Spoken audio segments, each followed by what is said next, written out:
RTI Live News. Ask for right. RTI live news కి స్వాగతం. గరిడేపల్లి మండలం వెలిదండ రంగాపురం సర్వారం చుట్టుపక్కల గ్రామంలో వ్యవసాయ మోటార్ల దొంగతనం. సుమారుగా 50 మోటార్లు దొంగలించారు. రైతులు తెలిపిన వివరాల ప్రకారం గత నెల రోజుల నుండి రంగాపురం చుట్టుపక్కల గ్రామంలో మోటార్ల దొంగతనం జరుగుతోంది.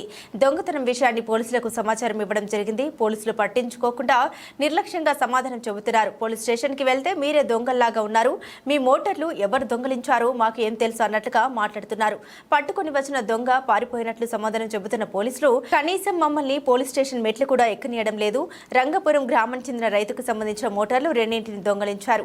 మోటార్లు పోకుండా పొలం దగ్గర పడుకొని నిర్లక్ష్యంగా సమాధానం. అసలే నార్లు పోసుకొని నాటు వేసుకొని కాలమని రైతులు వాపోతున్నారు. అసలే అప్పుల బాధలో ఉన్నాం, అందులోనూ మోటార్ల దొంగతనం. అయోమయంలో పరిస్థితుల్లో రైతులు మా బాధలు పట్టించుకునే నాదురే లేకపోయాని ప్రజలు వాపోతున్నారు. మా బాధలు పట్టించుకునే నాదురే లేకపోయే, పక్కన రైతులవి 6 మోటార్లు పోయాయని రైతులు వాపోయారు.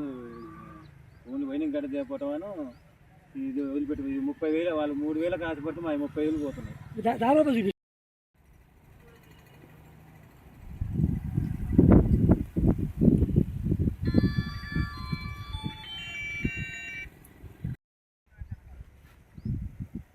అన్న ఈ మోటార్ అంతా ఉంచి గడ్డ వైనింగ్ గడ్డ ఒకటే వేసుకొని పోతున్నారు. ఇది ఏంటి పనికి రాకుండా పోతుంది. దీనివల్ల మాకు 30,000 రూపాయలు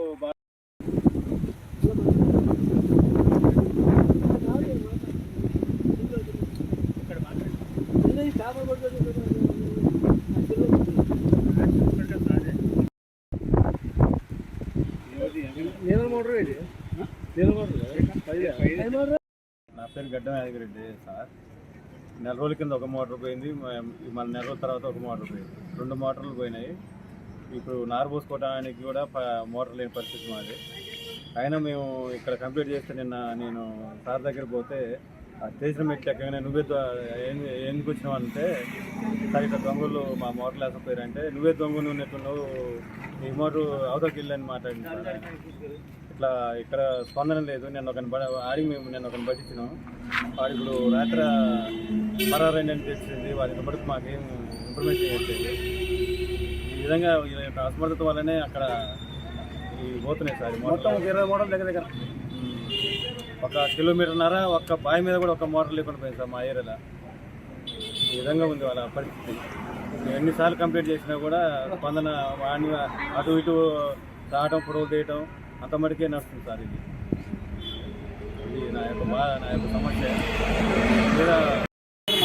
కన్నా రంగాపురం నా 2 మోటార్లు పోయినాయి. వచ్చి ఇక్కడ పిటిషన్ ఇచ్చినాం. ఆ తర్వాత కలెక్టర్ ఆఫీస్కి కూడా పోయి ఆడ కూడా పిటిషన్ ఇచ్చినాం. వీడికి వస్తే మీరు బయటికి వెళ్ళారు అనుకోండి. నా 2 మోటార్లతో పాటు ఇంకా 6 మోటార్లు ఒక రాత్రి. తర్వాత నెక్స్ట్ ఒక 5-6 రోజుల టైం వల్ల మళ్ళీ 6 మోటార్లు పోయినాయి. మరి మీరు ఎట్లా బతకాలో మాకు అర్థం కాని పరిస్థితి. ఇలా నారులు పోసుకున్నాం, ఎండిపోతున్నాయి. మోటార్లు తెచ్చుకున్నామంటే మళ్ళీ 50,000 రూపాయలు కావాల్సి వస్తుంది. మేము భరించలేని పరిస్థితి ఏర్పడింది. మేము రైతులము. మీ మోటార్లు పోతే మీరు అక్కడ పట్టుకోవాలన్నా దొంగలు అంటున్నారు.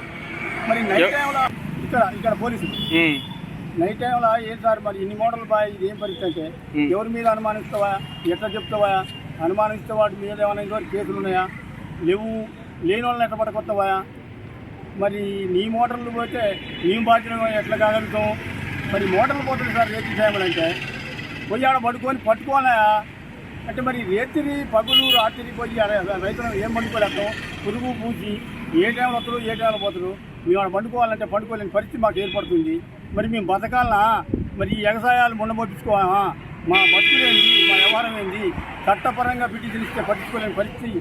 మరి మేము ఏం చేయాలి, ఎట్లా బతకాలి? మేము మా మీద స్పందించి దీని వ్యవహారాన్ని దొంగోడిని ఒకటి బట్టి చేసుకొస్తే వాడు పారిపోయాడని చెప్తున్నారు. మరి వాడు పారిపోవడానికి కారణం ఏంది, ఎందుకు పారిపోతాడు, మరి ఏంటంటే ఎడిపోయింది ఏందని మేము వస్తే మీరు ముందు బయటికి వెళ్ళి 5 రోజుల తర్వాత మాట్లాడదాం అంటున్నారు.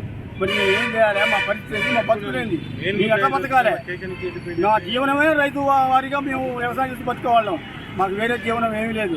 ఉన్న మోటార్లు 2 మోటార్లు పోతే 50,000 రూపాయలు పెట్టి అందించుకునే పరిస్థితి లేదు. మేము వ్యవసాయం చేసుకోవాలన్నా, వ్యవసాయం ఆపుకోవాలన్నా.